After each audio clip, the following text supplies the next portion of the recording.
कही जा रही है कि उसको अस्थायी रूप से नियुक्ति दे दी गई है। जहां एक तरफ शिक्षा माफियाओं का शिकंजा इस प्रकरण के में चल ही रहा था, तो कहीं उसको नौकरी देकर कहीं लोगों का ध्यान भटकाने के लिए तो ये नहीं किया गया। अगर किया गया तो क्यों किया गया?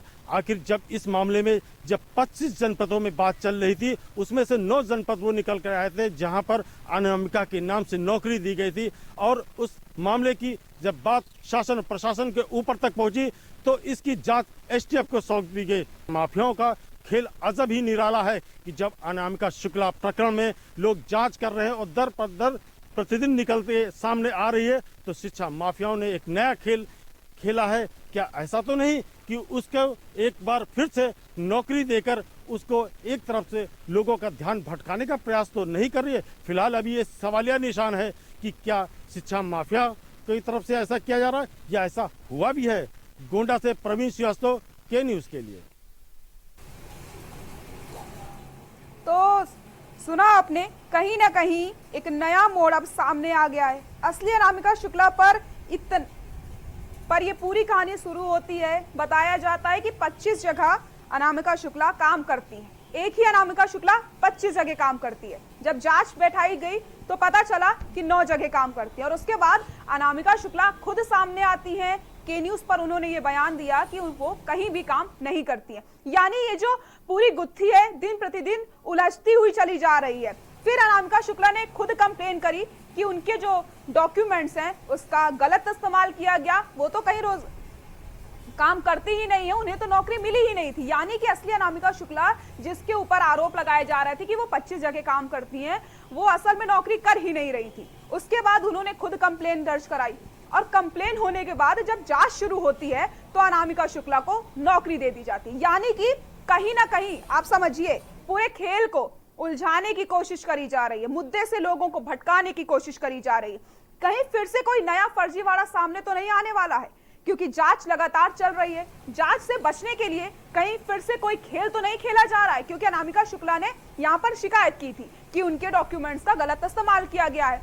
अब उन्हें नौकरी मिल गई है। जो इतने दिनों से बेरोजगार अनामिका शुक्ला थी, अचानक से नौकरी मिलना किसी बड़े फर्जीवाड़े का संकेत देता है।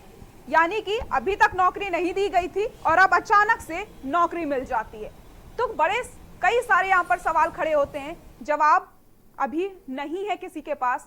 असली अनामिका शुक्ला मामले में अब एक नया मोड़ सामने आ गया है। अचानक से अनामिका शुक्ला को नौकरी दे दी जाती है। पूरा खेल ये अनामिका शुक्ला का जो है 25 नौकरी से शुरू हुआ। यानी एक ही अनामिका शुक्ला 25 जगह काम करती हैं। उसके बाद मामले में जांच होती है तो पता चलता है कि 9 जगह काम करती हैं। और उसके बाद अनामिका शुक्ला खुद सामने आती हैं और उनका कहना है कि उनको कहीं नौकरी नहीं मिली है। बाद में पता चलता है कि अनामिका शुक्ला तो कहीं नौकरी कर ही नहीं रही, वो बेरोजगार हैं। और अब अचानक से नौकरी मिलना, देखिए आप, ये गुत्थी कभी उलझती है तो कभी सुलझती है, लेकिन लगातार नए नए मामले सामने आते चले जा रहे हैं।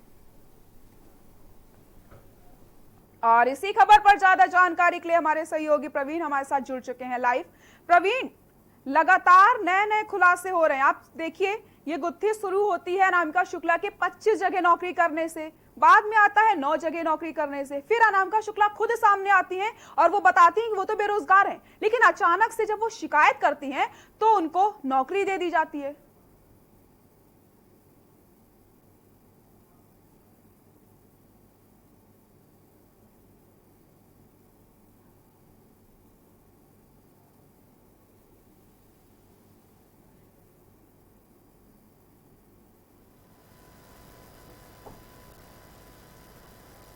प्रवीण, आपको आवाज आ रही है मेरी?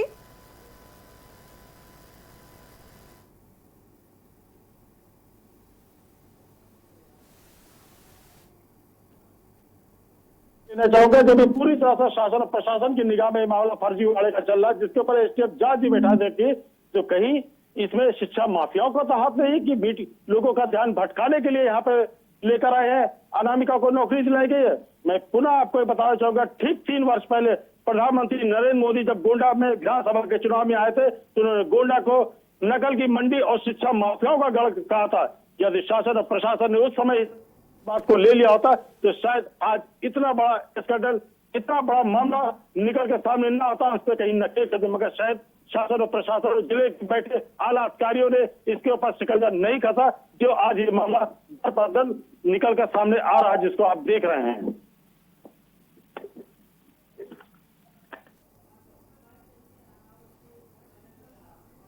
जी प्रवीण, बिल्कुल सही कहा आपने। कहीं ना कहीं लोगों का ध्यान तो यहाँ पर भटकाया जा रहा है, क्योंकि अचानक से उनको नौकरी जो दी गई है तो लोगों को यहाँ पर भटकाया जा रहा है। लेकिन आप देखिए, जैसे ही अनामिका शुक्ला ने यहाँ पर शिकायत करी कि उनके डॉक्यूमेंट्स का गलत इस्तेमाल किया गया, वो पुलिस स्टेशन पहुंचती है शिकायत करने के लिए और तुरंत उनको नौकरी दे दी जाती है। जी, मैं आपको एक बात और जो अनामिका शुक्ला आज से 2 दिन पहले जिसको तहरीर गोंडा में देनी थी और कोतवाली में देनी थी, और उसने मीडिया को भटकाने के लिए और मीडिया से बचने के लिए जाकर ठीक रात 9 बजे के बाद गोंडा के ही एक क्षेत्र में जाकर, जो कि नगरीय क्षेत्र, वहां पर जाकर अपनी शिकायत दर्ज करे। आखिर उसके बाद मीडिया कर्मियों ने और उसने बात करने की कोशिश की तो अनामिका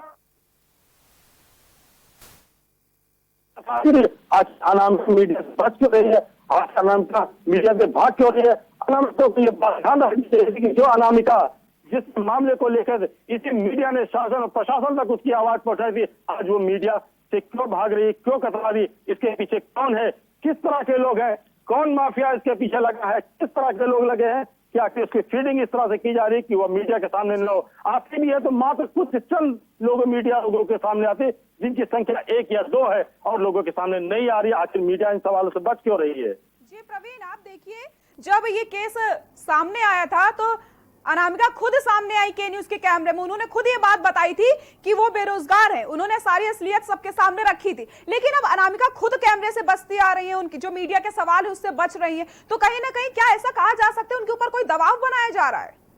निश्चित रूप से आप ये कह सकते हैं कि अनामिका कोई ना कोई दबाव जरूर है, दबाव के कारण वो मीडिया से आने से बच रही है और सामने नहीं आ रही है। जी, तो क्या लगता है आगे क्या कुछ, क्योंकि उन्होंने तहरीर तो दे दी है और शिकायत भी दर्ज करा दी है, क्या लगता है अब आगे क्या कुछ निकल के आ सकता है? तहरीर भी दर्ज हो गई है, विभिन्न धाराओं में मुकदमा भी पंजीकृत कर दिया। अब इसके ऊपर किस तरह की कार्रवाई होती है, कैसी कार्रवाई होती है, सीधी कार्रवाई होती है कि नहीं होती, या जांच को एक ठंडे बस्ते में डाल जाता है, ये तो आने वाला समय ही जवाब दिया। क्योंकि फिर मैं आपको याद दिलाना चाहूंगी, प्रधानमंत्री नरेंद्र मोदी गोंडा की सभा में बोल चुके हैं कि गोंडा नकल की मंडी है और शिक्षा माफियाओं का रच है। जी प्रवीण, आप देखिए किस तरीके से इस मामले को पूरा उलझाया गया, लगातार नए नए खुलासे भी होते चले जा रहे हैं, कभी बेरोजगारी, फिर उसके बाद नौकरी मिलना, उसके बाद मीडिया के सवालों से बचना। आप देखिए किस तरीके से इस मामले को पूरा उलझा दिया गया पूरी तरीके से, लगातार नए नए खुलासे भी होते जा रहे हैं। तो इतना बड़ा फर्जीवाड़ा हुआ है, एक का हाथ तो होगा नहीं, कई सारे लोग इसमें जुड़े होंगे। क्या लगता है आगे और क्या कुछ सामने निकल कर आ सकता है? निश्चित रूप से कई खुलासे होंगे, 10 दिन हो गया जैसे आगे एक नई स्क्रिप्ट लेकर सामने आ रहा है कि प्रत्येक दिन इस अनामिका शुक्ला प्रकरण के ऊपर पूरी तरह से निगाह लगाए हुए है और देखने का पूरा प्रयास कर रहा है कि अनामिका और कौन सी नई स्क्रिप्ट तैयार कर रहे हैं। इस मामले में जो भी स्क्रिप्ट तैयार कर रहा है कि उन्होंने उनको सचेत करना चाहता है कि स्क्रिप्ट चाहे जितनी भी तैयार हो, मगर सच्चाई एक दिन सामने लाएगा ही। जी प्रवीण, बिल्कुल सही, ये बात आपने बिल्कुल सही कही है, सच्चाई ज्यादा दिन तक छुप नहीं सकती है। हम लगातार इस खबर पर बने रहेंगे और असलियत भी लोगों को बताएंगे कि आखिरकार ये जो पूरी गुत्थी को उलझाया जा रहा है, इसके पीछे कौन है, क्या कुछ फर्जीवाड़ा आगे हो सकता है और किसका किसका इस पूरे फर्जीवाड़े में हाथ है। बहुत बहुत शुक्रिया प्रवीण आपका इन सभी जानकारी के लिए। तो देखा आपने किस तरीके से इस पूरे मामले को उलझा दिया गया। पहले बेरोजगार अनामिका शुक्ला मीडिया के सामने आती है और बताती है कि उनके डॉक्यूमेंट्स का गलत इस्तेमाल किया गया, और उसके बाद उनको नौकरी मिल जाती है और अब वो मीडिया के सवालों से बचती नजर आ रही। सवाल कई सारे हैं, जवाब एक भी नहीं है। पूरे देश में कोरोना वायरस के पॉजिटिव मामले